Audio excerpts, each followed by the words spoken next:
Okay, we're live 15 out of 15. We should have Rumble going, and I should have audio here. I've got a video up on screen. It is Lee Camp. I was watching. Okay, I was talking about some stuff. We're live 15 out of 15. Just checking the sound here. We should have Rumble going. Seems fine. Sound seems fine. I'll enable chat and turn the volume down here so we don't get blasted. When the first chat comes through, we'll be on the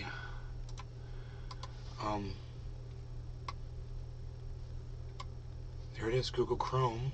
Hey Nay, so noticed the Rumble notifications always hit first, then Twitter, then Facebook in last. Yeah, I go live on Rumble first. Branco. What's up, yo? Hey Bronco, long time to see, brother. Nice to see you again. Hello, Bronco. I'm glad you're here. Let's get some of these up here, and I'll get this on there. Okay, we'll see if we can fix this. Look at that. That's nice. There we go, and we've got the crypto screen over here. Schizo. Hey, man, what's up, brother? Jiminy is showing up like to every show. I love it, man. Jiminy is like on top of it. I freaking love it, bro. I love it. So that is a good thing. Making it to every show is not easy, but it does have an impact on me, right? Man, I remember back in the day, John Welder. We used to have... So then Twitter wins the notifications. Back in the David C. Baker Jr. days, you know, in the David C. Baker Jr. days, we used to have people that would show up to every show religiously. That was a good time, man. We would get 50 people, we'd be live. You're working from home, so you're back. So then Twitter wins the notifications against Facebook and YouTube. Really, Twitter wins. Twitter with the first notification. Nick Brown. Nick. Hey, brother. Oh, I was just thinking about you. What's up? When I was talking about David C. Baker days, that's when Nick got involved in the show. Right about the time all those people were leaving, they all got all jealous because Nick Brown was showing them a real way to support. And they all got jealous and left. They're like, well, looks like Nick's got this, so we're all just going to leave. Nick ran like 20 regulars out. You're worth it, too. You're worth every single one of them, bro.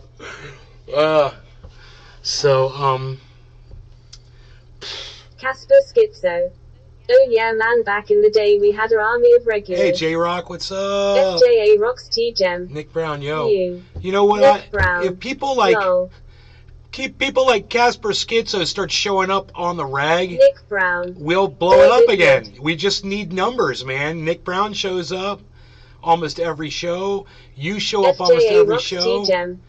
Cheers, bro. Let's get stoned. We'll start noticing who the people are that show up every show. J-Rock is showing up a lot. You know, Sean, Trendy Orca, he shows up a lot. You know, Josh G, Patrick John Welder. I'd like to have a list of all those people, of all the, you know, and have like a special elite list of people that get notified. That I know they're going to get notified, but who knows? They're going to go out of their way to try to make a show. FJA rocks T-Gem. I can't make every show, but I pop in when I'm at the PC. I like that you pop in when you can. Casper Schizo. Let's do it, man. A bit older now, but it's cool to smoke with the trendies. FJA rocks T-Gem. Discord works for my end. Nick Brown. Hashtag trend highlights. Jeffrey Barkley. Hey, Nay. How's it going? Jeffrey Barkley. What's up, Jeffrey? How's it going, man? Watching the price of crypto drop. Settle back down a little bit. Rocks T-Gem. We're waiting for that next. I start seeing messages pop up and know there's a show on Tears of Joy. I start seeing messages pop up. Yeah, man, you start getting all those notifications. That's the whole thing, right? It's all those notifications. So this is this right here is Lee Camp explaining why the United States is still in Syria. I'm going to listen to this while I do a bong rip. Experts underscored that people in targeted countries like Venezuela, Cuba, Syria, and Iran sink into poverty because they can't get essential services like electricity, housing, water, gas, and fuel, let alone medicine and food. Food, medicine, fuel. I mean, do you have any idea how important electricity is? I was in New York City during the blackout. It lasted 47 hours, and by the end of it, half of us were married to people we'd never met, and we were eating stale hot dog buns we stole from a homeless guy who'd been using them as insulation in his jacket. It was horrible. The U.S. also passed the so-called Caesar-Syria Civilian Protection Act in 2019, imposing secondary sanctions. No longer got on cannabis. Everybody smoke along. Cheers. Deal with the Syrian government. We're calling this one top of the hour, even though I know it's 7:10. We're smoking. We're catching it. We're playing catch up. Meanwhile, according to the UN rapporteur, maintaining such sanctions may amount to crimes against humanity. So, one may at some point ask, what does the U.S. actually want in Syria? In fact, German outlet Deutsche Welle asked recently, what does the U.S. actually want in Syria? U.S. troops have been stationed in Syria since 2015, and in 2018, the Washington Post said U.S. troops will now stay in Syria indefinitely. We're there for revenge. A third of the country. But luckily, last year, the U.S. government reviewed their goals. They came up with 4 priorities in Syria. First was continuing to fight ISIS. And thank God, because every American has had a tough time with ISIS recently. I mean, I was at a movie theater in Newport News a couple weeks ago just trying to catch the latest Racist is awesome, flick. bro. The place was crawling with ISIS fighters. Can't get a popcorn because ISIS took it all. Can't make out with your kid's nanny in the back row of the theater because ISIS is already in the back row making out with their nannies. Can't use the bathroom because ISIS closed it down to clean it. But still, other than ISIS, American priorities in Syria include supporting local ceasefires, stabilizing the area and helping with humanitarian aid and access, as well as pressing for accountability and respect for international law while promoting human rights and non-proliferation. Stabilizing the area? The U.S. is the largest destabilization force in the world. We're like the broken stiletto of countries, and here we are telling everyone we're there to stabilize things? We funded and armed terrorists that caused this war in the first place while calling them moderate rebels. Isn't that funny? It sounds like every other war we've ever been involved in. You know, it doesn't matter if you're talking about Vietnam or fucking Ukraine. It's all the same, dude. We fund the moderates, you know, the rebels, and then they take over the government, and then they turn out to be even worse than the people that were in power, with our money and our weapons backing them now. And we'll never learn, and we have to keep interfering and keep interfering and keep interfering, and we'll just never step out of the ring, man. We also say we're there to help with humanitarian aid and... Just grabbed a fresho. Zedab ice cream Keiko MG dude. This batch has terps like crazy. Nice. I love that strain. Access? We're the catastrophe. We're why they need humanitarian aid. Claiming we're there to give humanitarian aid is like leprosy telling you it's on your body to help you find the body parts that fell off. Yeah, it's a good thing I'm here to help you look for those fingers. That's funny. I'm on the case, buddy. You leave it to me. He's talking like he's like you tried calling him? You know how it's easy to tell we're not in Syria to help people? We're on the same side as Al-Qaeda. Seriously. In fact, thanks to WikiLeaks, we have an email from Jake Sullivan to Hillary Clinton. At the time, Jake Sullivan was Obama's policy planner. Then under Trump, he was, I think, a junior manager at an Applebee's maybe. And now under Biden, he's national security advisor. He wrote to Hillary, Al-Qaeda is on our side in Syria.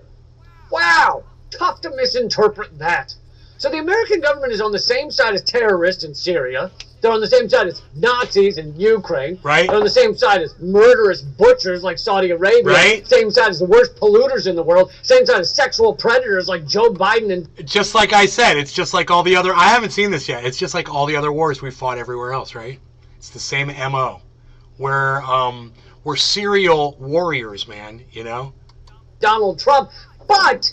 our government is on the opposite side from truth tellers like Julian Assange. Like Bill Burr, kinda. Bill Burr? Yeah. He sees way more into hypocrisy than Bill Burr does. Bill Burr is like a surface reactionary, and Lee Camp is like someone who understands geopolitics. You can't even compare the two people. There is another comparison to be made. Bill Burr is funny as shit, Lee Camp needs to work on it some more. He needs to work on his comedy a little bit more, I think. He's no Bill Burr when it comes to being hilarious. That's for sure. Snowden, just keeping it real, Lee. Just keeping it. I gotta keep it real. Octopus who predicted the World Cup winner. Bill Burr was on freaking Breaking Bad for a reason. Trying to save the planet. They arrest people trying to feed the homeless. You can learn a lot about someone by the friends they keep. Remember that photo of Ellen DeGeneres hanging out with George W. Bush? Yes. I never trusted Bush again. I never trusted Bush. So now that it's quite clear America's stated reasons for being in Syria and waging economic war against them are bullshit, what are the real reasons? Well, one is to steal some fresh oil. Just this summer, U.S. troops looted 84 oil tankers from Syria and smuggled them into Iraq. In fact, the U.S. controls 90% of Syrian oil. The actions carried out by the U.S. constitute state piracy with the aim of plundering Syria's oil reserves and depriving the Syrians of their own resources. I mean, what's the point of destroying millions of lives if you aren't going to plunder a little bit, right? But the truth is, stealing oil is just a side hobby for the U.S., like crafting dolls out of scabs is for me. The real reason we've destroyed Syria is to protect our dollar, and by extension, our power. U.S. power comes partially from the petrodollar. Most oily countries that drop the petrodollar are later invaded or otherwise attacked by the U.S. A couple of years ago, before the U.S. invasion of Iraq, Iraq dumped the U.S. dollar for the euro. Before the U.S. and NATO invaded Gaddafi's Libya and saw him murdered in the streets, he had been working on a plan to switch much of Africa we're running to late. Gold currency. In 2000, we're running late. I know it's quarter of the hour. We're behind. It's 7:10 though, and we're playing a little catch up. Yeah. Just go ahead and grab that bong of yours and let's do a bong hit. Okay.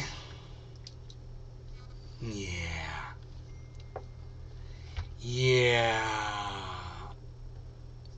Why is the wall to your cubicle knocked down? Cheers. No law regarding cannabis. Cheers.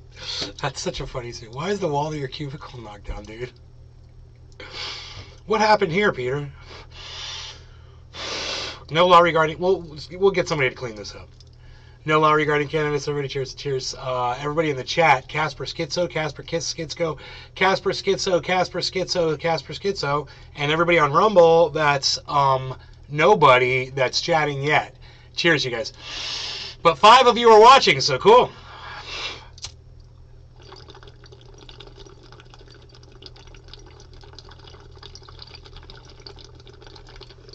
Nick Brown. Cheers. Casper Schizo. Lol, go ahead, Lil Will NNNNNYAAAAA.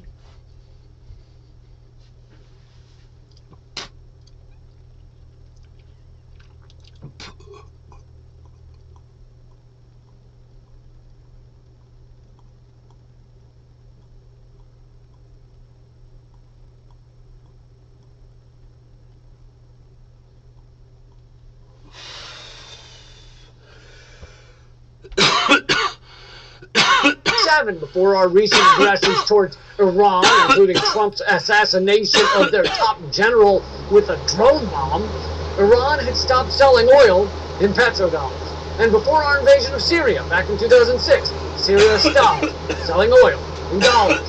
Much like this shirt, I'm starting to see a disgusting pattern. Also might be that guy's. There are also some other reasons the U.S. empire shat on Syria, such as turning it into a nearly failed state and left Iran alone in the region as a counter to U.S.-Israel hegemony. Look, I don't love saying it, but our American government will watch as hundreds of thousands of children starve to death if they think it will help consolidate the U.S. empire's power just a little bit. As Madeleine Albright once said, we think it's worth it. And that is why they won't leave Syria alone.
Stop buying random crypto. This might be interesting to watch. So there's many different ways of building and getting started in crypto for 2023, and in today's video I'm going to go through how to start your crypto portfolio and build your crypto portfolio for 2023. My name is Tom, this is Crypto Busy. If you're new here and you want to see more videos like this, be sure to subscribe to Crypto Busy today and join the Crypto Busy family. And if you like the video, make sure to leave a like, it's very much appreciated, and also do comment down below your thoughts and opinions. So with that all being said, I'm going to go through exactly how to build your crypto portfolio for 2023. So when you have a look at CoinMarketCap, I'll leave that link down in the description below.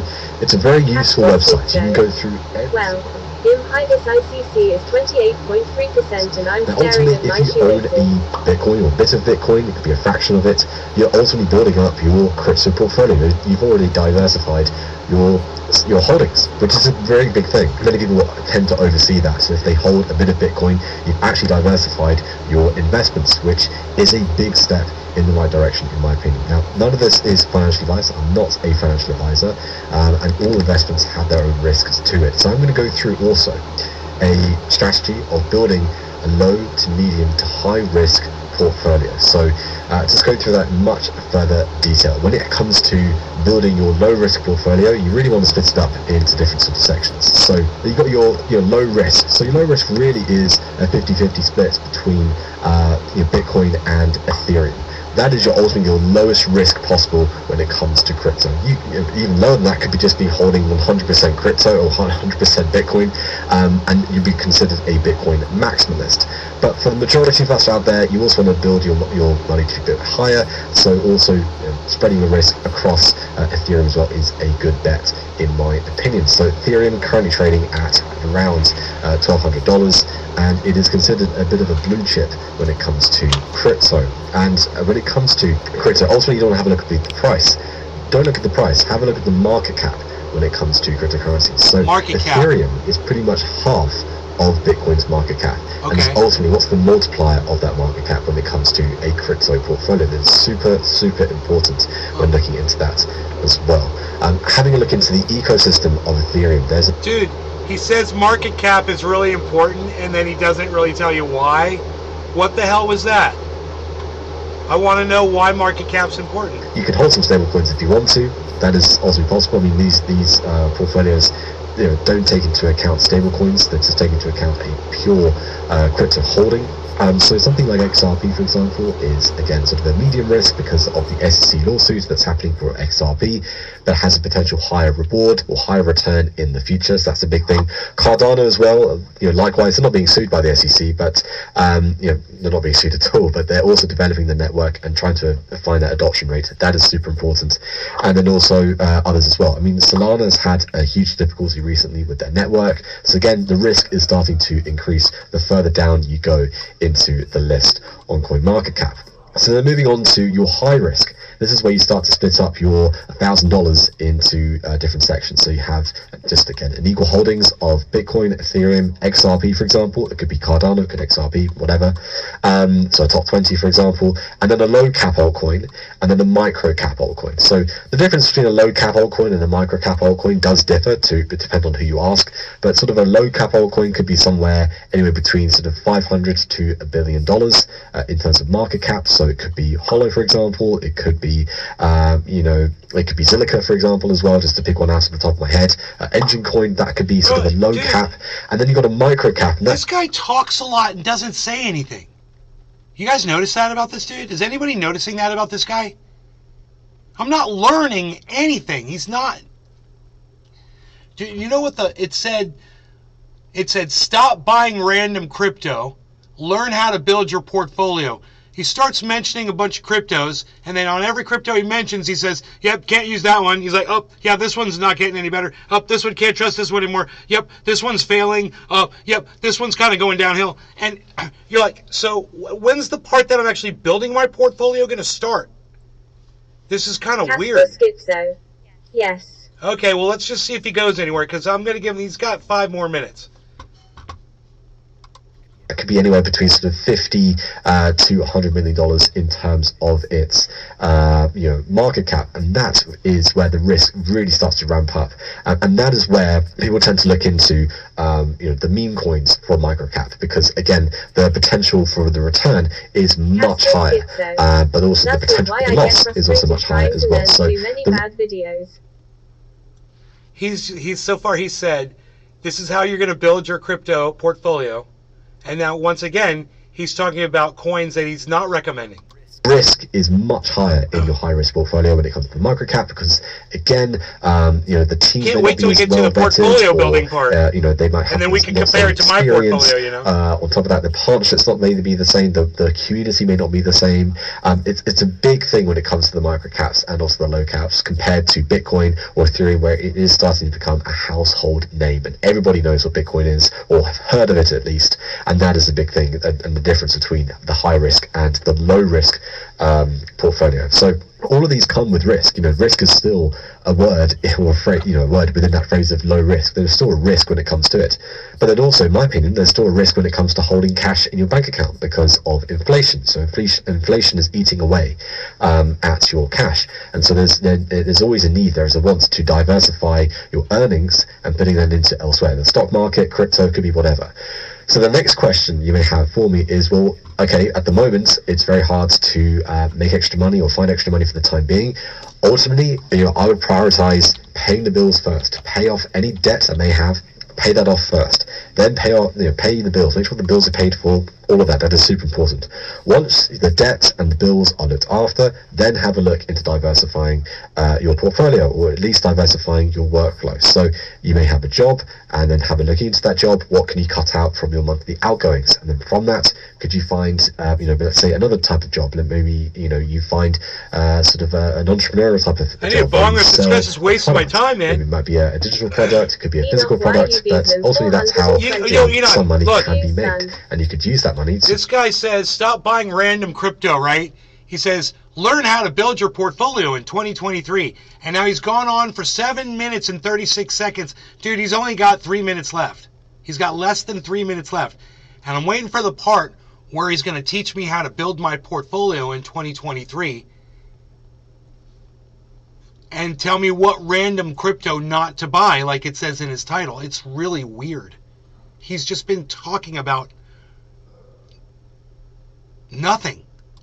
To reinvest back in your own business, or reinvest into I want the meat. Crypto. No longer regarding that cannabis. Is also a way of going into it. So Enoch, Casper, everybody in the chat, guys, is that there's Dave also other ways Campione and Rumble. Making money. Cheers. Ultimately, your job Cheers, is everybody. the number one priority to make sure that you keep hold of, because that provides that consistent cash flow. And then have a look into looking into something else that could maybe also provide that consistent cash flow. And then again, pay off the debts, pay off the bills, make sure those are all sorted. Then have a look into diversifying, or look into the stock market, or let's say real estate, or with crypto. So hopefully I've made sense in today's video. If I haven't, do comment down below your thoughts and opinion. Enoch YU Beaslin 420.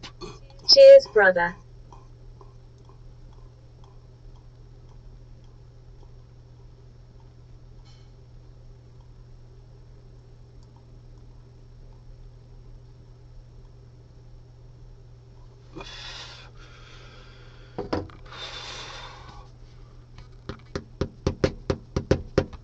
Dave C. Fishing. Cheers. He says this is not financial advice, then goes on to give you no fucking advice at all. It's like it's not even worth me writing a comment about.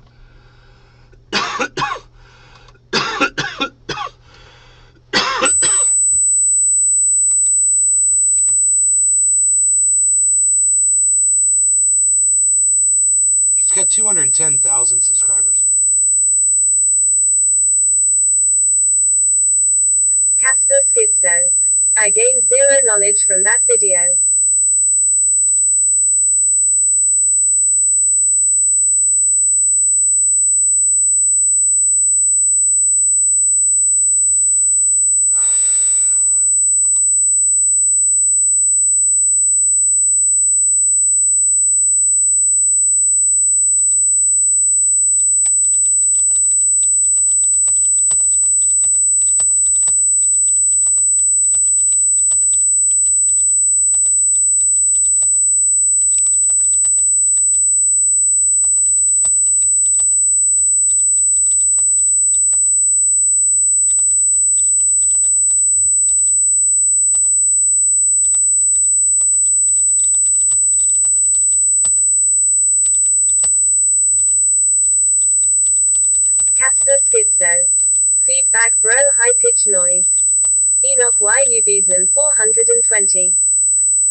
Did I fix it?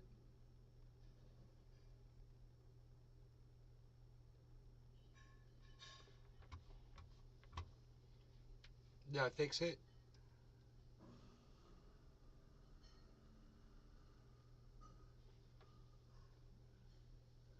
Billy Valentine. What up? Hey, Billy. Casper Schizo. Fixed it. Okay. Enoch YU Beaslin 420. Yup, all good.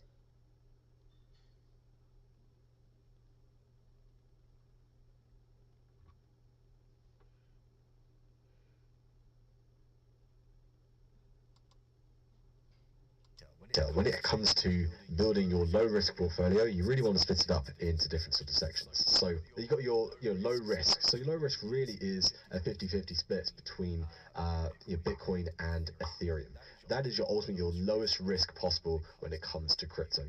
Even lower than that could just be holding 100% crypto or 100% Bitcoin, and you'd be considered a Bitcoin maximalist. But for the majority of us out there, you also want to build your money to be a bit higher. So also spreading a risk across Ethereum as well is a good bet in my opinion. So Ethereum currently trading at around $1,200, and it is considered a bit of a He's blue doing the chip same thing. when it comes to crypto. When it comes to crypto, ultimately you don't want to have a look at the price. Crypto. Don't look at the price. Have a look at the market cap when it comes to cryptocurrencies. So Ethereum is pretty much half Doing it so of intentionally. Bitcoin's market cap, and is ultimately what's the multiplier of that market cap when it comes to a crypto portfolio. That is super important when looking into that as well. Having a look into the ecosystem of Ethereum, there's a lot of things that it has to offer when it comes to dApps, so decentralized apps. So moving on to a medium risk portfolio, there's different ways of going about it. Ultimately, it is at 50 split between Bitcoin and Ethereum, and then also top 20. So when you have a look at CoinMarketCap, your top 20 are usually the ones that are have great teams, great white papers, great communities, and have continued to build during this bear market, during this crypto winter, which is super important. So personally, this is just again a personal choice of mine, I would not choose Dogecoin because it is a meme coin, and that does hold that higher risk to that, and that would be something you'd hold potentially in your high risk portfolio. But in your medium risk, I would stay away from that. When it comes to the stable coins, you can hold some stable coins if you want to. That is also possible. I mean, these portfolios don't take into account stable coins, they just take into account a pure crypto holding. So something like XRP, for example, is again sort of a medium risk because of the SEC lawsuit that's happening for XRP, that has a potential higher reward or higher return in the future. So that's a big thing. Cardano as well, likewise, they're not being sued by the SEC, but they're not being sued at all, but they're also developing the network and trying to find that adoption rate. That is super important. And then also others as well. I mean, Solana has had a huge difficulty recently with their network, so again the risk is starting to increase the further down you go into the list on CoinMarketCap. So then moving on to your high... God, dude, just sitting with me. Whoa, dude, look at what's going on with crypto right now, guys. 8:45. Sitting with me on any live stream, average live stream, you're going to get so much more information than listening to something like this. This is just bullshit, dude. Big Mac 83. He only mentions fucking like 6 or 7 cryptos, and the ones that he mentions, I mean, Bitcoin and Ethereum are, they're big and shit. But he doesn't get into Polygon, Matic. He doesn't get into Harmony One, dude. He doesn't talk about Polkadot. He doesn't talk about any of the metaverse coins. Merit Circle. Or fucking doesn't talk about Luna. He doesn't. It's like it was such a almost like an intentional neglecting of what should have been discussed. How to build your portfolio. Here's my portfolio. This is why I picked this one. This is why I picked this one. Here's my portfolio. This is how much I have in my portfolio. This is why. You get that with on my live stream all the time, man. We've gone through it before.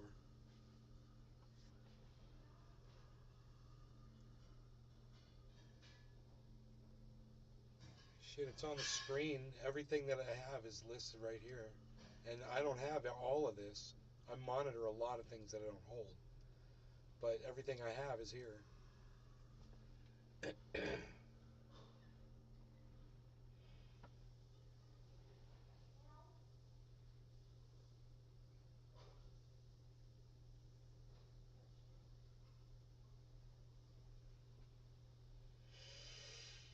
Oh, God, so many fucking things in the portfolio that I think are important that he didn't even consider mentioning. He just broke it down in such a lame way. Isn't this supposed to be the chat right here? Yeah.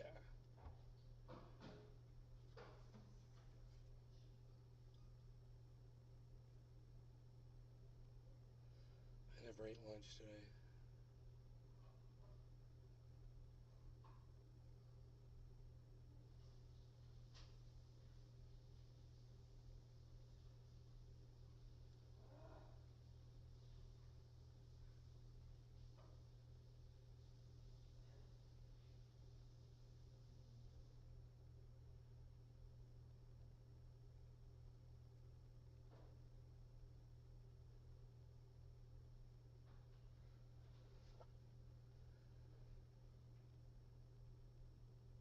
My mom's in there grunting like a caveman. Casper Schizo. You could make crypto vids for beginners like you did W Cannabis.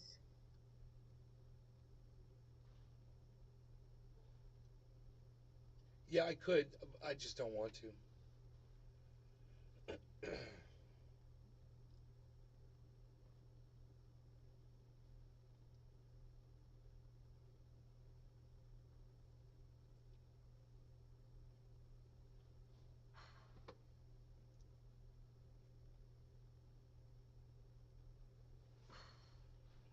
Mm-hmm.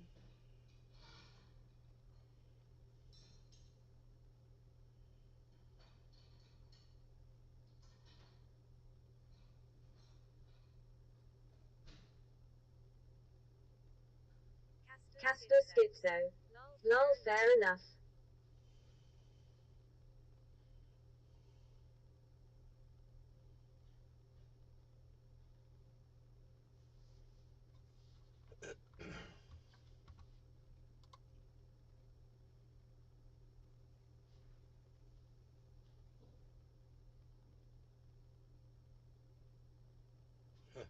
Trump fumes. This is funny. Trump fumes that Kanye tried to fuck him over with Nick Fuentes dinner. Like Kanye, he intentionally brought Nick Fuentes to Mar-a-Lago because he knew. Whoa, dude! Look at crypto. Because he knew. Look at this, guys. I'm bringing this to you live. Hey, Casper Schizo, this is why you watch my show, bro. Right there. I bring it to you while it's happening. Look at this.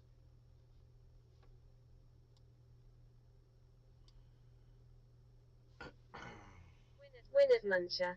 You are looking so much younger, brother. Hope you are doing well. Thanks, you win it.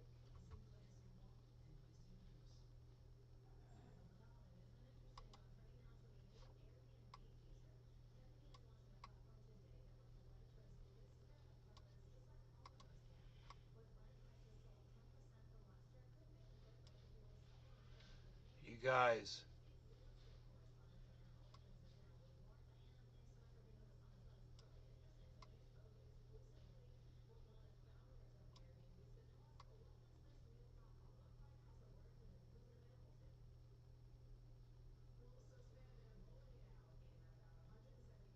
Casper Schizo.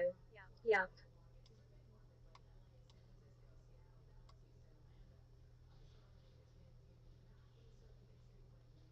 Actually, I want to move this.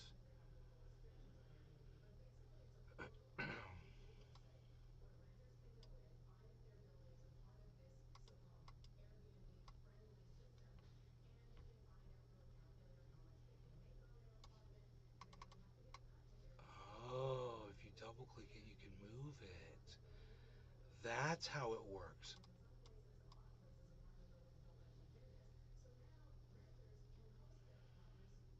Okay. Perfect. Okay, great. Wow, man.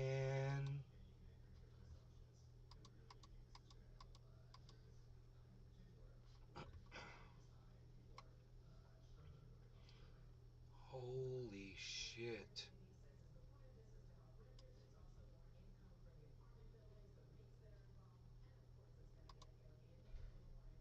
Billy Valentine. Crypto videos for amputee Italian carpenters. Now that's a niche. Casper Schizo. I was watching comments on Racer, people were saying this would happen.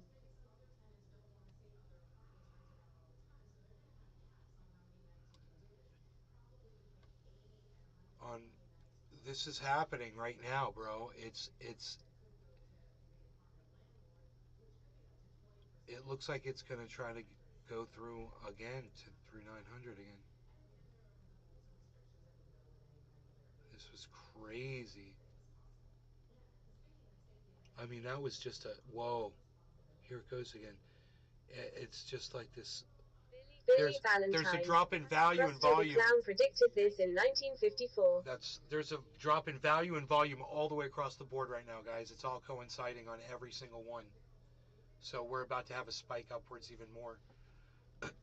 It's like this was just a reconsolidation, a quick one, and now all of the volumes are about to turn green. I kind of want to get off out of the way so you can see it happen when these volume bars all go green. Um,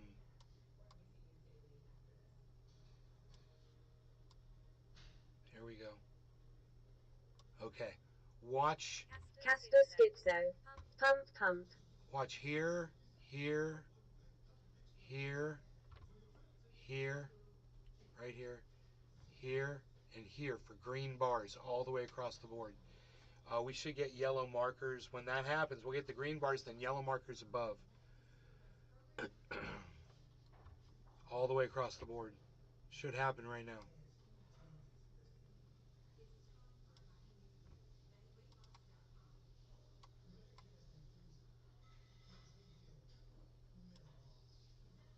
Get ready for it.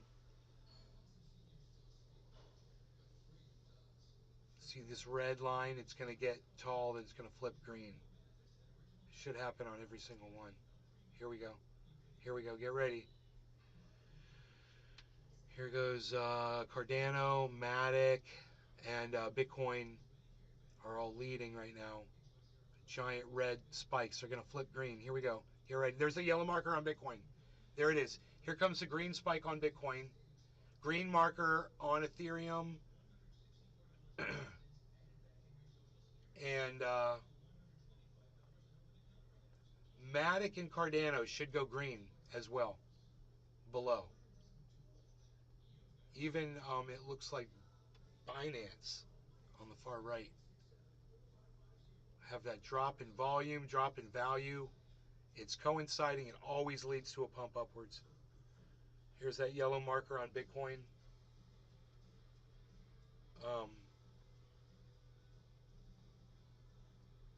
Let's just wait for those volume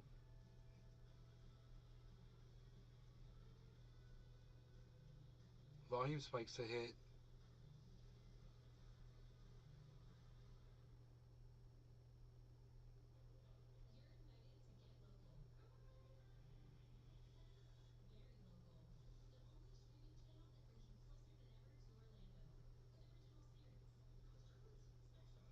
Now here's yellow markers, green volume, and not a lot of volume, guys. And I wasn't. I thought this was going to spike way more, and it's not.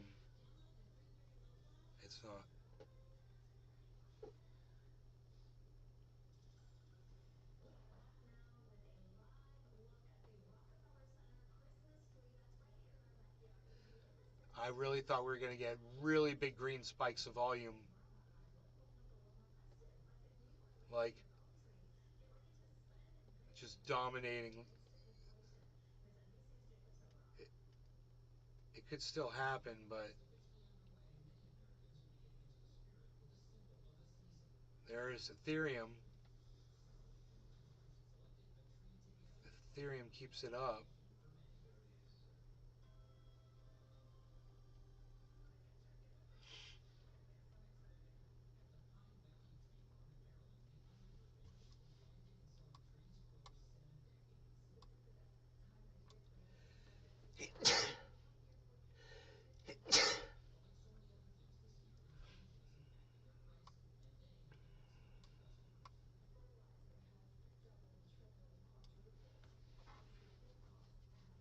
All right, so waiting for these spikes to go from red to green. Here, this one on Ethereum looks like it's going to go right now. Look at Ethereum. Look at Ethereum pushing all the other ones down. That's going to flip green. Here comes Cardano, it looks like, and Bitcoin as well. Lots of volume, lots of volume. Yellow markers, looking for those big green spikes below, though.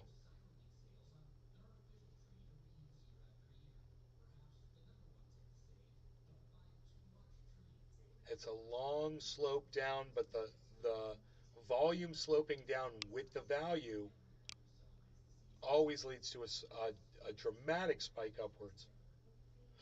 And we're going to get it. It's building up right now. It's just tapering down, probably doing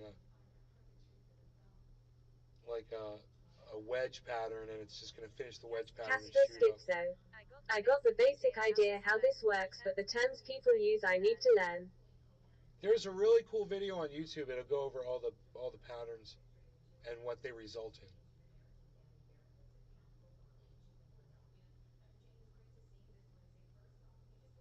Look at Cardano. Oh, here comes Harmony 1. Let's see if Ethereum and Bitcoin do anything. I mean, it should just go bow, bow. They should just go right up to the top and push everything down.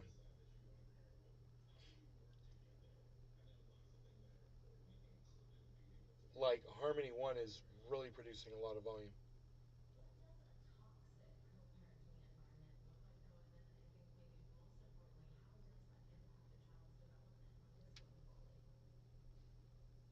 Not a high bottom, though, on those candles. That is a bad sign.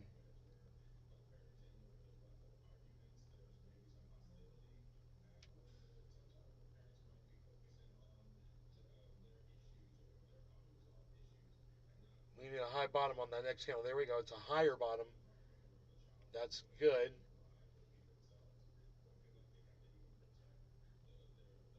$900s. We're up into the 900s, guys. We got a minute to work, man. You got to work inside that 900 for 60 seconds.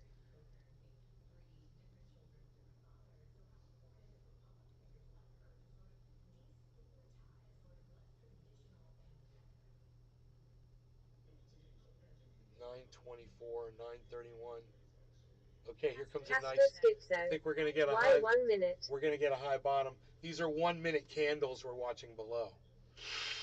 So we can determine basically what the next move is going to be by just looking at what the candles look like. And so we're looking for the bottom of the next candle to form, and if it's high up like that, that's good. That's a trend going upwards, meaning it might keep going up if the bottom stays high. Now it's got another minute to get higher, is what I mean when I say that. And get a higher bottom to get a trend that's moving up higher. If the bottom there, see, it goes purple. So if the bottom gets lower, which it's going to do now, it's a trend for going down. So that was the pump, man. We just had it. It was nice. Okay. Now we got to see if it's a reconsolidation and if it keeps going up. Just a quick little flutter and then boom, just keep going upwards. We're still above 900. That's up. Not anymore. Now we're below 900.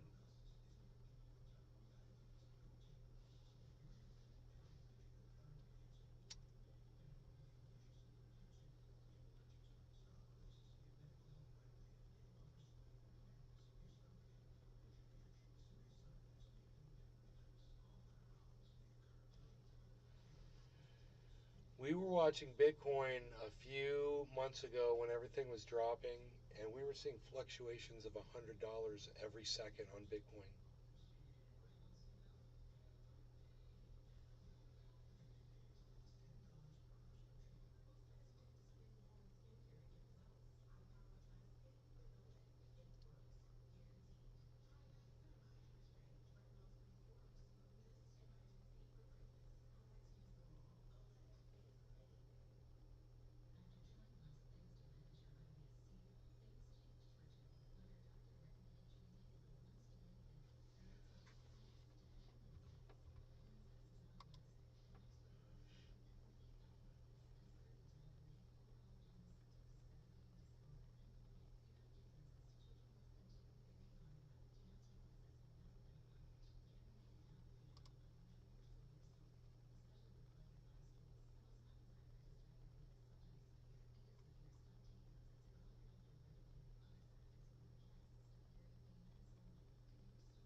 Billy Valentine.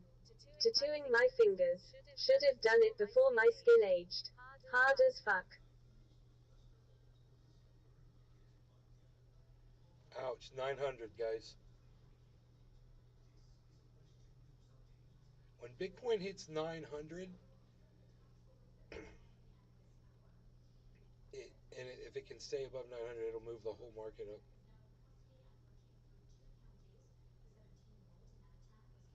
Man, Matic is getting really close to 88 cents again. I need it to be at 90 cents. But the fact that Bitcoin right now is up at 16.8, this is where I made my last purchase, basically. So I'm just entering my profit zone, you know.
Casper Schizo. You know you want to. Your skin's aged, so now it's hard to do because your skin's aged, tattooing your fingers. What are you putting on your fingers, Billy? What are you tattooing on them? 901, guys, 900. 911. It just jumped $10.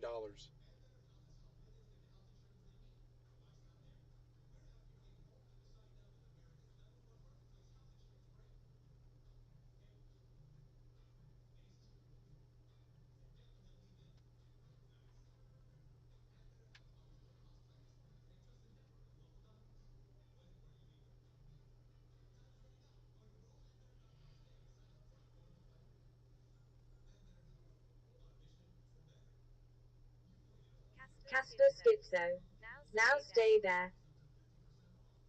Yeah, right. Like get above 900 and stay there and work the rest of the market up. Okay, Matic's about to hit 88 cents. 87.95. 87.96. Billy Valentine. My wife's name. Surrounded by trees roots that lead to my sleeve. And that is a very inside statement, I believe. 87.93, man. Matic, 87.93. 88 cents, man. Matic just hit 88 cents. And it goes back under to 87.98. 88 cents again. 88.01. 88.02 Matic. Down to 87.99.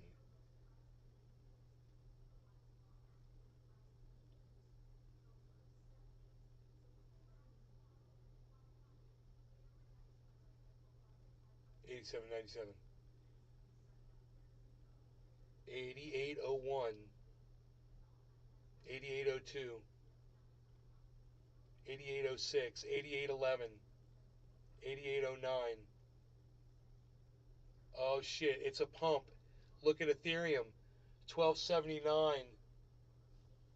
Everything except for frickin' why can't Binance play ball? Look at this, Cardano. 31.31 Cardano. 88.21 Matic. 933 Bitcoin, guys.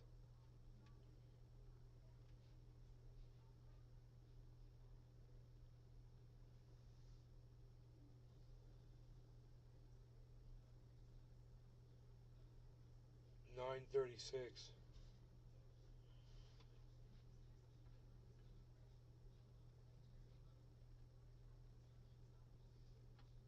Look at Ethereum. 12.79. Matic is at 88.24. Bitcoin's at 940.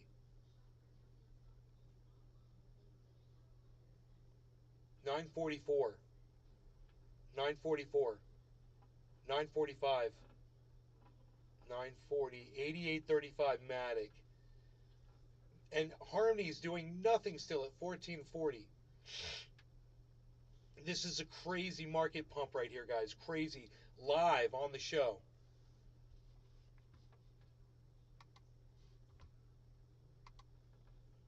I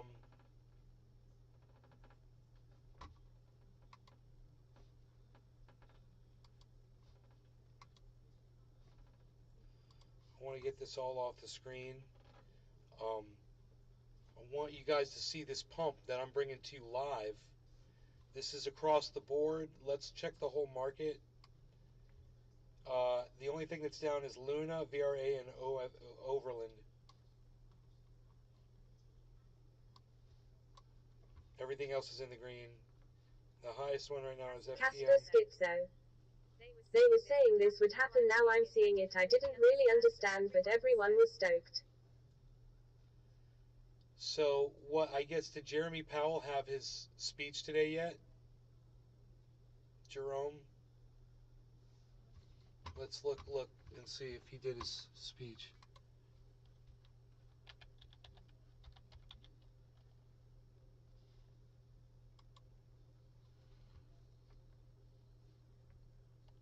Dow dips ahead of Powell's speech.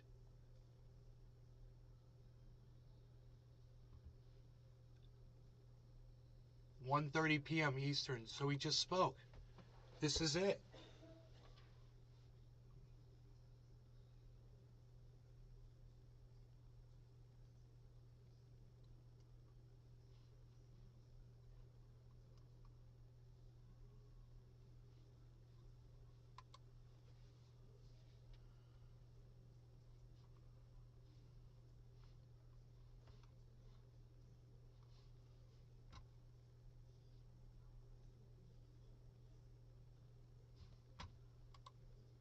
Casper Schizo.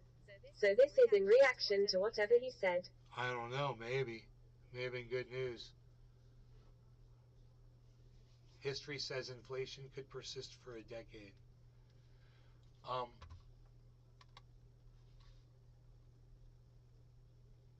It says watch the video here.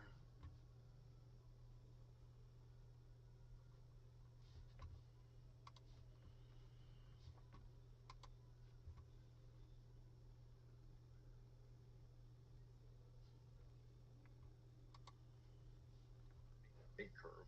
If you think about risk-free, the Are Treasury we still rate speaking curve, live? we'll look to see positive, significantly positive real rates across the curve, and you know you have that. You can argue about the short end. This but is live. You pick some sort of a forward-looking reading for inflation. Inflation compensation in the markets definitely reflects confidence in us bringing down inflation. So you've got real rates really across the whole yield curve. You also look, though, at credit spreads and what are private companies borrowing at, because most borrowing doesn't happen at the federal funds rate. It happens in many other places. We look at asset prices. We look at exchange rates, which are just another asset price. We look at all those things, and we try to make a judgment about whether looking at put some weight on the real interest rate curve, some weight on the other aspects I talked about. I think you have to make a judgment at the end, though, that you're restricted. So an estimate of the neutral rate of interest didn't seem to be one of the big factors in that list. No, it's in there. It's in there in looking at the real rate curve. So you look at the real rate curve, you'd want real rates to be above what we'd estimate as the longer run neutral rate. Mm-hmm. The issue is, the longer run neutral rate is a rate at a time of full employment and 2% inflation and the economy in perfect equilibrium. That isn't where we are. Yeah, I know this. I turn to the balance sheet for a minute. I'm going to turn to 967, guys.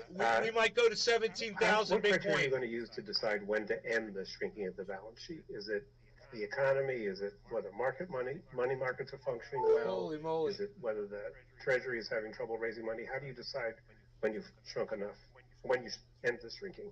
So I should refer you to a document that lays all this out in detail that I really should be reading to you, but I'll paraphrase it. 976. Exactly right. No one will take 979, 981. Relax. So we're in an ample 982. reserve regime. And what that means is that, dude, once it hits 17,000, we are $77 away from the 24-hour high. More than enough. And we're gonna go right past it. So we're not close to reserve. This is a massive market pump, guys. I'm bringing it to you live. Nays Garden, live market pump. Somewhat above the This level that we is huge. I'm not even invested yet, lol. with an ample reserve, with scarcity. Right. And then Dude. for a while, what you do is you hold the balance sheet constant, and non-reserve liabilities grow while reserves I'm at shrink. Nays So we sort of Garden on shrink Twitter, gradually everybody. down to If you're that. looking And then at a for certain me, point, I'm we're just gonna call it. at We're not looking naysgarden.com. to really go back into proving. You can find me all that over they're social scarce, media. because what Nays happens Garden. is, and you saw this back a few years, the demand for reserves is not stable, and it can move up and down very substantially. So we want to stop at a place that's safe. Having a lot of reserves in the system is really a good thing. It's really a public benefit to have plenty of reserves, plenty of liquidity in the markets and in the banking system, in the financial system in general. So that's how we would do it. In the minutes, the Dude, last what is that FOMC messaging meeting, sound? it said the staff had a forecast that it forecasts below potential growth, but not a recession. But then there was this interesting sentence where the staff said the possibility that the economy would enter a recession sometime over the next year is almost as likely as their baseline forecast. Is that where you look at it? So I have resisted the temptation to handicap it. Go on. I think I'll continue to do that. But I get the way 17,000, guys. I do. $77. 17,000. 17,000. $77 And the is definition of a softish landing is the what? 24-hour high. We're going to go right past it. Unemployment goes up, but it's not a hard landing. It's not a severe recession. You can think of my whole portfolio just went up over $1,000 in value. As it does in some recessions. So that's how I think about it, and I think the path is pretty clear. The labor market conditions soften. We see inflation, and the goods inflation gets better. Housing services inflation gets better. and the labor market softens but doesn't go into recession, and you see inflation start to come down.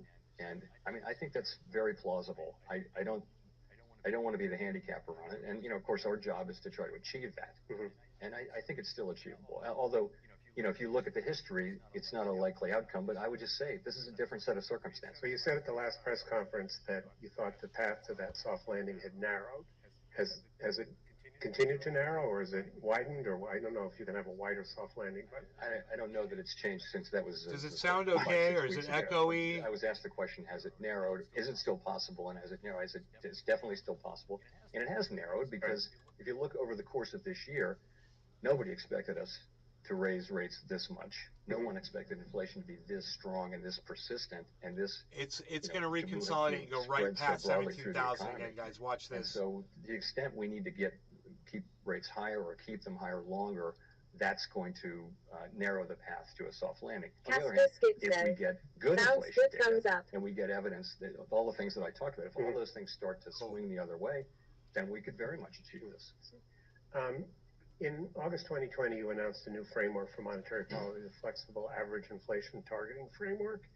And I wonder whether there's anything in that you think we should be rethinking now in light of the recent experience. We said we would do another framework review in 5 years, and so that would be to bear fruit in 25 or 26. So that's what we're going to do. We're going to stick to that. I think we need to see this through a full cycle. We need to see the other side of inflation and what the economy looks like after this historic episode to really make good judgments about that.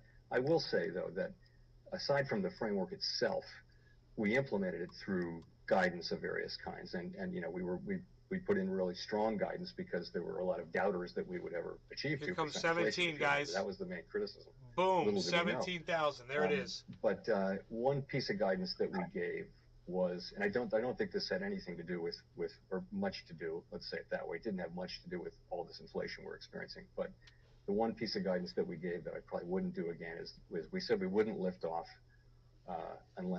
until we saw both maximum employment and price stability. And I don't think I would do that again, because Harmony's not moving. I think it limited. It's the tail risk. We tend as human beings to underestimate tail risk, and I think we didn't think. It seemed so unlikely. If you remember, 25 years of low inflation, right, and many years after the pandemic, after the global financial crisis of inflation everywhere in the world, it's all disinflation. Just didn't seem likely, and yet here we are. So it turns out that when you invite the chairman of the Federal Reserve to speak at Brookings, a lot of people email you questions. Most of them are questions I've already asked, or are you going to regulate crypto? So poorly framed that I couldn't even understand the question.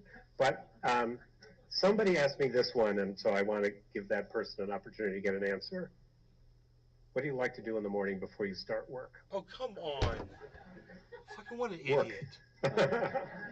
No, I'm a super early person, and I read a bunch of newspapers and. Really, I'd like to find the person that asked that question and punch him in his fucking face. You still ride your bike to the. Some, yeah. Wow. I ride. Wow, really, dude? But I do. Yeah. That's the question you ask. The security guys, thank you. You have the chance to ask him a question, and that's what you ask him. Yeah. Okay, idiot. so here's the deal. Fucking idiot. From the audience, you need to wait for a microphone to get to you because we have a lot of people online. You need to say who you are, and you need to remember that this is not an opportunity for you to make a speech or tell the Fed what it should do. It should be a question. It should be short, and questions end with a question mark. So, come down here. Want somebody, Joe, and then Jonathan. Thank you. Joe Beaulieu from Brevin Howard. So you've spoken both about risk management considerations and the inherent danger of inflation becoming entrenched. So I was wondering, how much do risk management considerations suggest a terminal rate higher than would normally be expected to achieve your policy goals? So I think there are a number of dimensions, and it wouldn't necessarily one of them would be potentially higher rate, but more I would think. One risk management technique is to go slower, right? To go slower and feel your way a little bit to what we think is the right level. Another is to hold on longer at at a high level, and not loosen policy too early. I don't want to over tighten. Certainly, my colleagues and I do not want to over tighten because I think that cutting rates is not something we want to do soon. So that's why we're slowing down, and going to try to find our way to what that right level is. But theoretically, it's another dimension, but it's not. It wouldn't be my first choice. A lot of volume, guys. Jonathan? Ethereum might get up to 1,300. Yeah, Jonathan Pingle with UBS. 1291. So I had a question about the imbalance between labor supply and labor 89-cent Matic, 89.70 Matic, guys. When we look at and discuss the labor force participation rate, is there is a dude, Matic is almost at 90 cents. Population aging. So when you think about realigning labor supply and labor demand, are FOMC officials hoping or expecting that participation really moved back up all the way to a pre-COVID peak? And related to that is, the follow-on question, how much of the realignment do you think needs to be done through restricting labor demand as opposed to the ability of supply to catch up? So on labor force participation, I think it's useful to go back, 10 years, and the forecast that mainstream labor economists had was that, and you're right, aging of the population leads to declining labor force participation. Notwithstanding that, labor force participation was in effect flat guys. And a little bit up from 2013 to 2020, roughly. And that was because you had a $30 away from the 24-hour high. People were staying in the labor market longer than expected.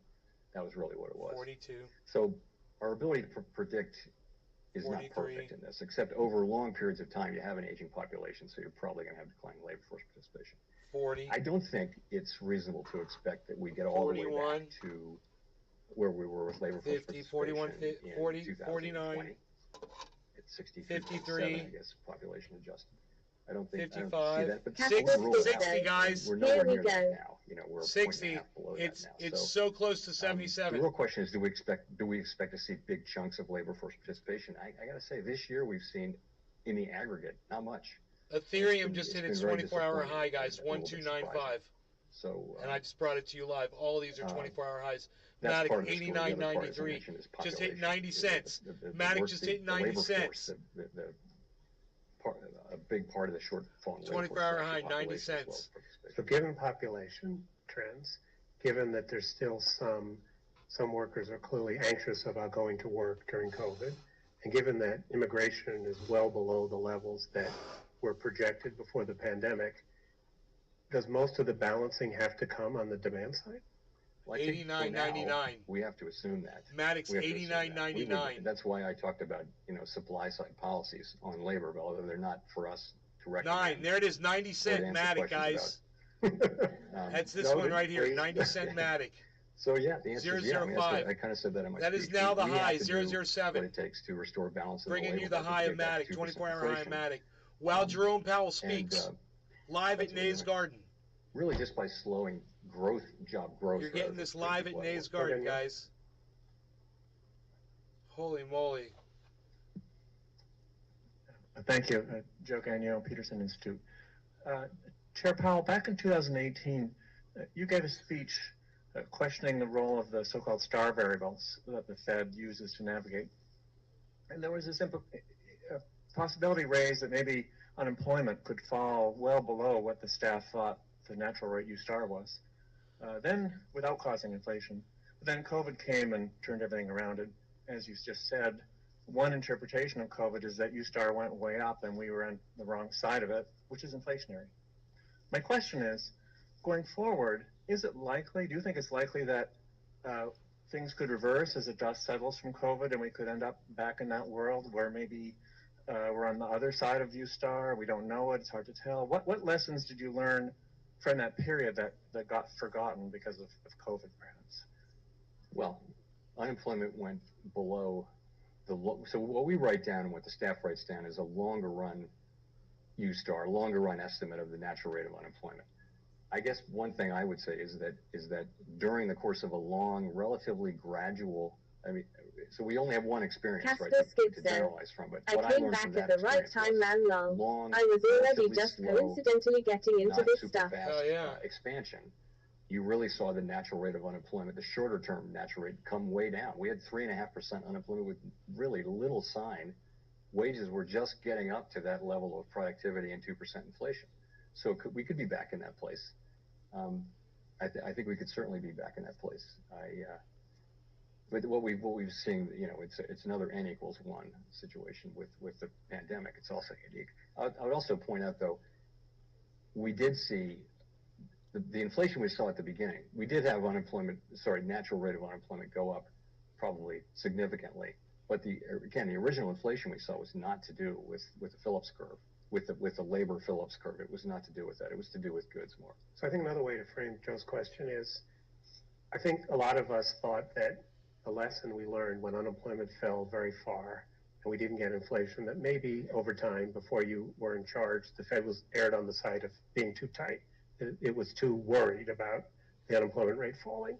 And I think the concern is that 51, will we 58, fight the last war? And because of this 63, experience, the Fed will be reluctant 67, to experiment. we're with $10 a low away, rate of 74, unemployment. 74, 82, we're through. That's the 24-hour high of Bitcoin right there, guys.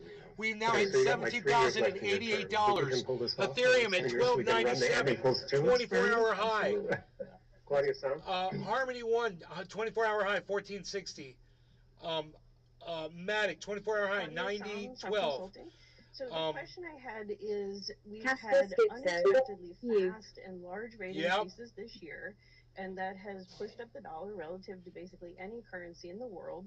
We've seen likely more financial market instabilities. So the Federal Reserve's dual mandate is for the United States, and yet are you worried that a severe Ethereum's global trying to get recession back or up to financial 1300, market turmoil man. will come back to make it harder for This will be huge if it gets to achieve the 1300. US dual mandate?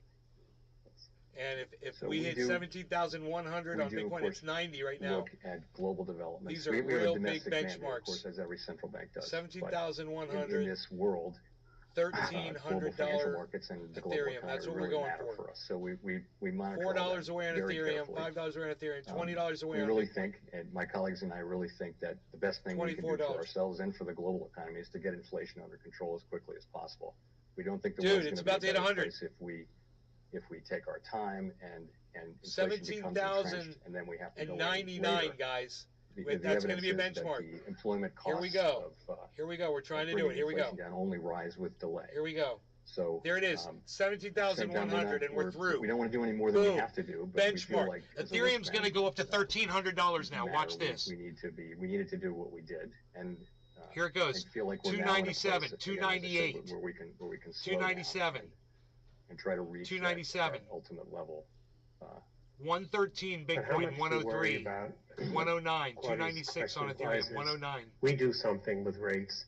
Other people are forced under to do 100, 103, rates. back over that 100. Ends up spilling back 95, to us. under It makes 100. it harder for you to 109, do it. So you have to take that in 105, into consideration. So we 111, absolutely believe that we take that into 113. The models Polygons at 90 cents and holding. Of course, they're not perfect. No one can. 90 10, 90 10, 90 11. We have a Ethereum's very at large 1298. Global model that we use for the global economy. 101 on Bitcoin, 105. What's 111. happening with the real economy and 1298 on Ethereum, and guys. currency and all those things. Won't be perfect. 90 cent we do that. Polygon Matic. And we also sort of understand generally that you can, there's a lot of research and things. People are talking about this a lot right now. That maybe the whole is bigger than the sum of the parts when it comes to tightening. Maybe it is. Maybe it isn't. 299.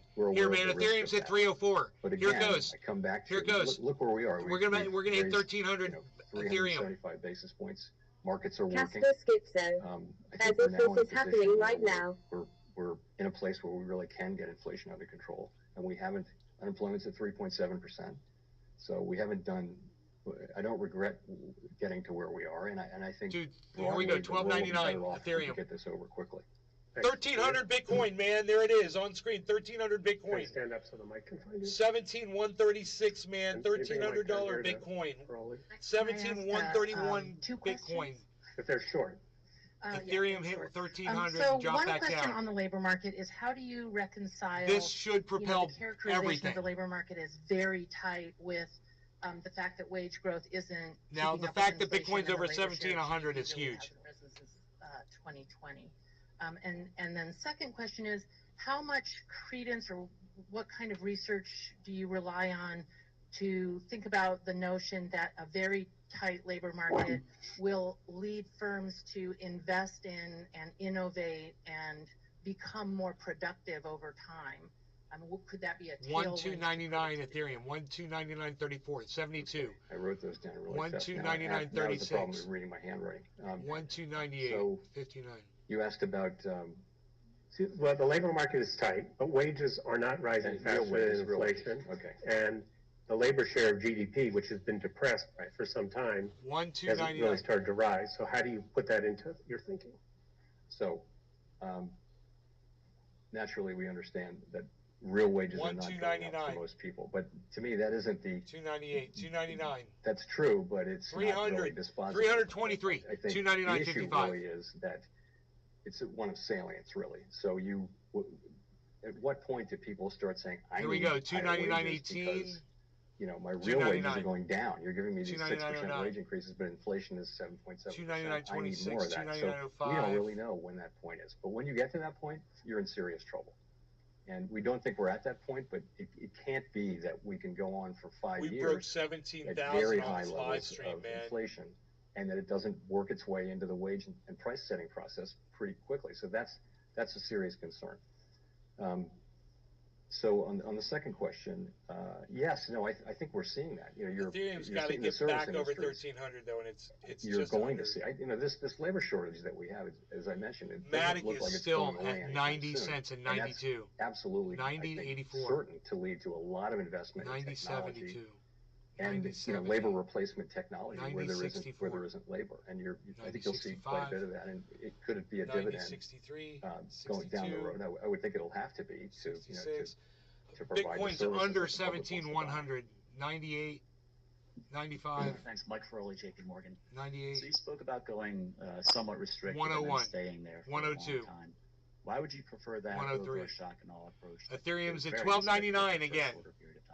12.98. I asked that because there's some evidence that sacrifice ratios are lower in a more 90 cent I Matic, think we've been pretty aggressive, I would say. No, I don't. 90.83. I don't agree. I mean, we wouldn't, to just raise rates and try to crash the economy and then clean up afterward. I wouldn't take that approach at all. I think we're in a position where the right thing to do is to move really quickly as we have, and now slow down and get to that place where we think we need to be. And by the way, there's high uncertainty around that. We have a broad set of thoughts about where that destination might be, but we could be wrong. It can be higher than that, could even be lower than that.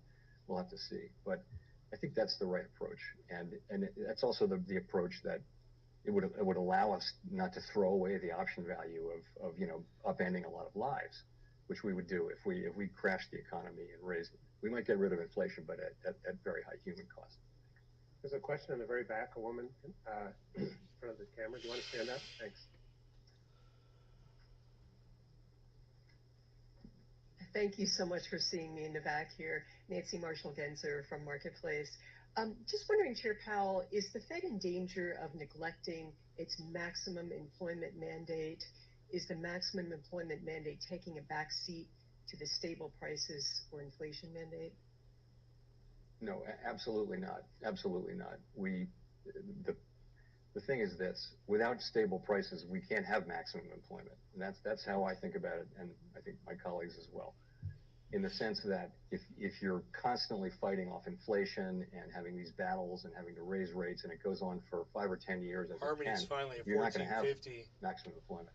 Bitcoin's under 17,100. The situation we would love is to have another one of these very long expansions, and we've had 4 of them now in the last several decades. Really, when inflation was low after the 70s, we got out of the habit of these short inflation-driven business cycles, and we were able to reach. You saw where we were 3.5% unemployment those are really good for Bigfoot. very beneficial. I want to rub my balls on this Fanky's face. The benefits start to go to people at the Bigfoot. lower end It's of the Jerome spectrum Powell, in man. It's seventh or the eighth year head of in the the last United cycle. States Fed. So I think I the two agree things with go you on together. the whole rubbing Right the balls now, on his the face labor thing. market is But incredibly he's not really, strong. Again, you know, before this thing, we've never had he's like the 1.7 head job banker, I openings guess. for every unemployed person. So this is a great labor market.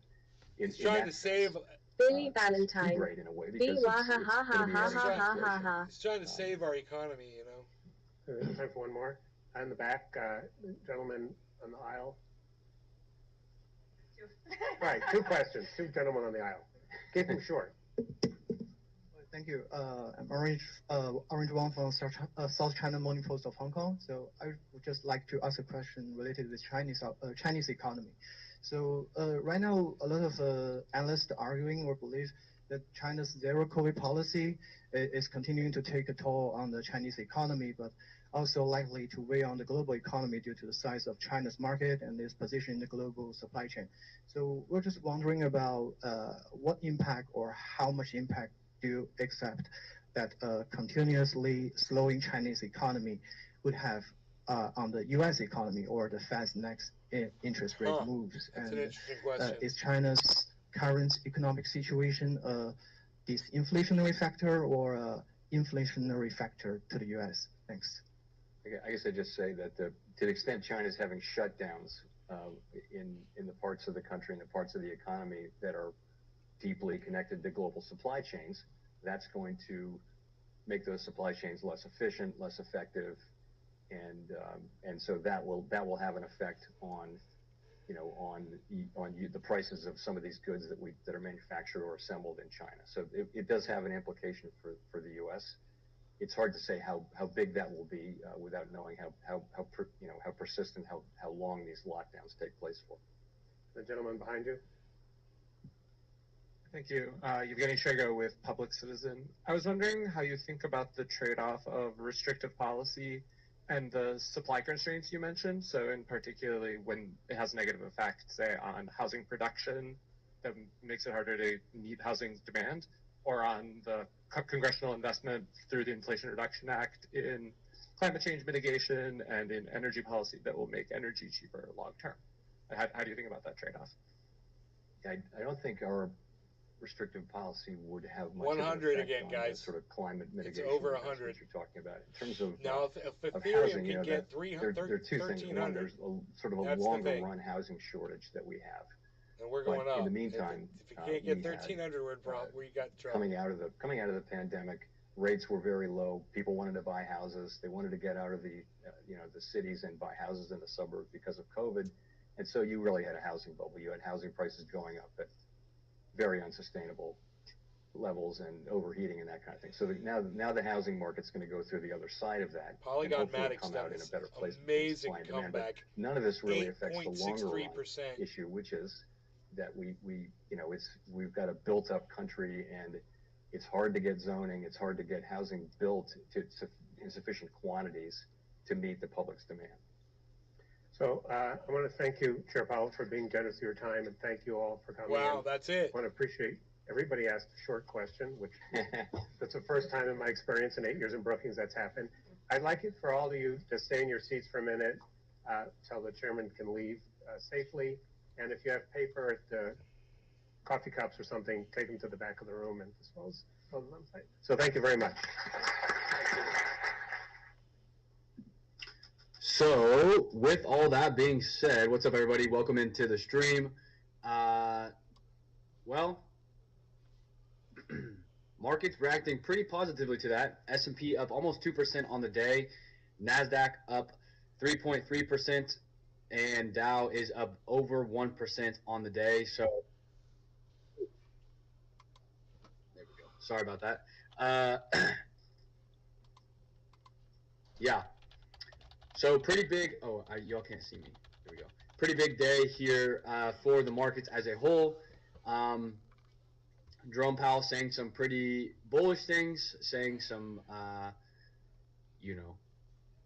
well, obviously nothing's new in terms of what their goals are. Nothing is 2% long term. All their goals that they have, nothing's new there. But possibly slow down in the rate hikes moving forward in December. For those that are curious, if we look at the probability of the next rate hike, which is December 15th or 14th, 15th, 77% probability that we see a 50 basis point hike and a 23% probability that we see a 75 basis point hike. So potentially 50, potentially 75. More than likely, market is guessing a 77% probability of a 50 basis point hike. So, yeah, I was watching crypto. Bitcoin's over 17,000 now. Bitcoin is over 17,000. I just told him to look at crypto. Ethereum's up over almost 1,300. So Bitcoin up 2% in the last hour. Ethereum up 2.6% in the last hour. So we will see if the market holds. Market closes here in about an hour and 1/2. But market seeing a little bit of a pullback. Still up over 3%, but I'm slowly pushing down towards that 3% for the NASDAQ. So we will see what happens. I will be live tomorrow morning, like I am every single morning. He just responded to what I said to him, see what's going on. Yeah, I don't think this rally is like the end all be all. So I don't think this is that was pretty cool. The bottom. I don't think this is. I think it's a little rally based on some news, investor. And I don't think it'll last. But who knows? You never know. I will buy every single Friday like I always do. But that is Jerome Powell, Poppy Powell's speech. Thanks everyone for watching. Thanks for being here. I stream every single morning, Monday, Tuesday, Wednesday, Thursday, Friday when the stock market is open. And I stream some important information such as Jerome Powell speeches. So thanks everyone for joining in. Thanks for being here. I will see everyone tomorrow morning at stock market open. Bye-bye. Huh. Okay. Wait.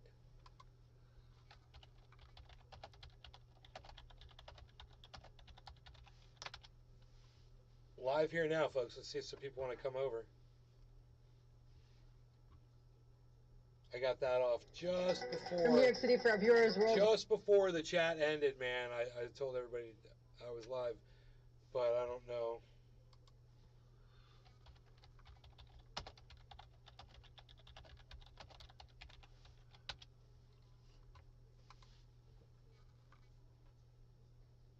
Yeah, we'll see if some people come over. We still got the market going. You know? Talking crypto, talking this freaking massive spike, man. What just happened with the Jerome Powell,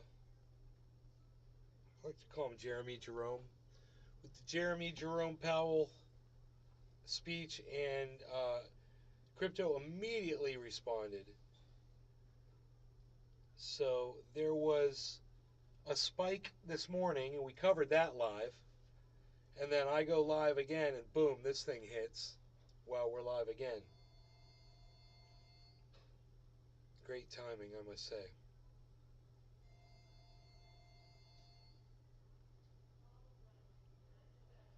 But the problem is, I mean, it was a great jump, man. But it needs to get over a couple of Bollinger Bands, and I'm very aware of where those are, and it hit them and bounced down. So hopefully it'll try to get through it again and keep going up. Well, if we see a drop in volume and value right here, we kind of see it. And yellow markers, looks like it's going to try to attempt to go through again. Let's see if it does it. Okay, so what we're looking for is we've got 90-cent Polygon. That's good. That's good. What we're looking for is 17,100 Bitcoin and $1,300 Ethereum. So let's see. We're going to try to do it again right now. Let's see what happens. 77, 290.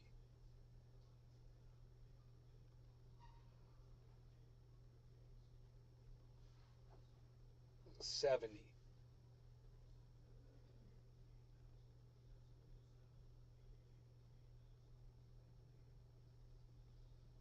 $74.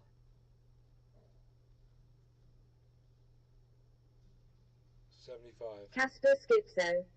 Farkan Crypto Bray. Tell me about it.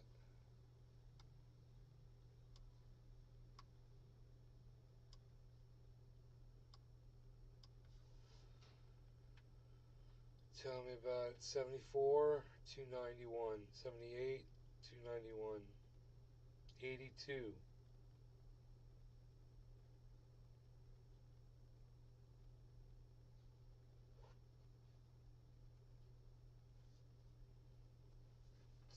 $75, 290,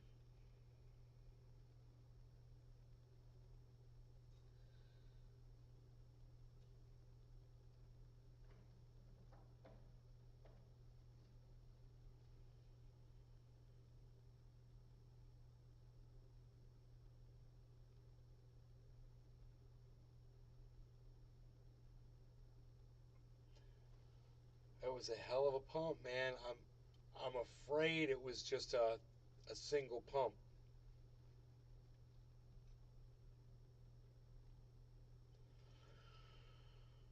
It really has to get above 17.1 and 13. It really needs to get above those points.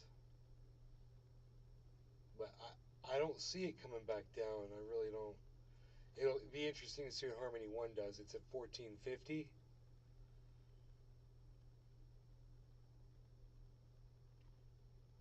And I'm so glad to see Polygon at over 90 cents. God, that's good to see.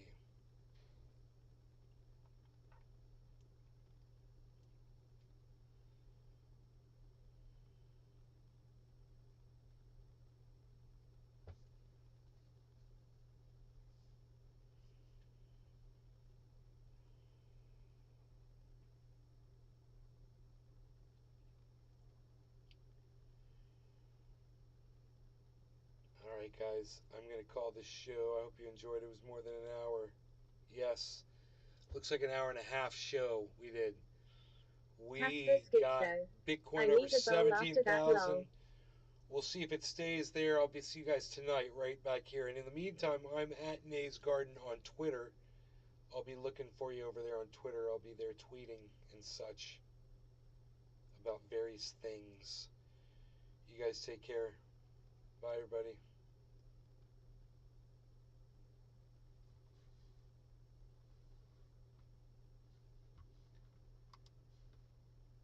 Oh, and remember, I'm on Rumble at Nays Garden.